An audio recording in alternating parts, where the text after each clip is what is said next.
చాలా కోపం వచ్చింది కదా 17 years ఓల్డ్ అబ్బాయి అయితే జువెనైల్ కోర్టుకు పంపిస్తారా, ఎస్ఐ రాసి వెళ్ళిపోవచ్చా అని చెప్పి. సో దానికి పరిష్కారం ఏంది? సరే ఒకవేళ లాలో 18 years కాకుండా 17 కి తగ్గించారు అనుకో, వాడికి ఏదో పెద్ద శిక్ష పడుతుంది. మరి నెక్స్ట్ టైం ఇంకెప్పుడన్నా 16 years ఓడి చేస్తే, 15 years ఓడి చేస్తే, ఈ మధ్య అందరూ 8th class 9th class లకే కార్లు నడుపుతున్నారు కదా, 2 కోట్ల కారు 3 కోట్ల కారు నడిపి గుద్ది చంపాడు అనుకో, అప్పుడు ఏం పరిస్థితి? మళ్ళీ లాని మారుస్తారా?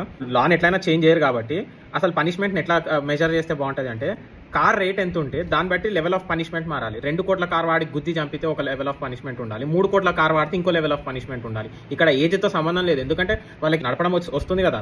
సరే వాళ్ళకి మెచ్యూరిటీ లెవెల్స్ తగ్గి ఉండకపోవచ్చు, కానీ పేరెంట్స్ కన్నా బుర్ర ఉండాలి కదా.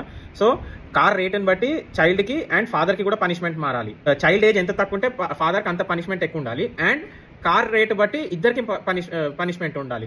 3 కోట్ల కార్ వాడితే 3 కోట్ల కార్తో గుద్ది చంపితే పనిష్మెంట్ ఇంకా పెరగాలి. 4 కోట్ల కార్తో గుద్ది చంపితే ఇంకా పెరగాలి. ఒక స్విఫ్ట్ కారు, మారుతి 800 ఇవి గుద్ది చంపే వాళ్ళకి గుద్ది ఎవరు చంపరు ఇవి, ఎందుకంటే వాళ్ళు జాగ్రత్తగా ఉంటారు. ఈ డబ్బులు ఎక్కువ ఉన్న వాళ్ళకే ఇవన్నీ వస్తాయి.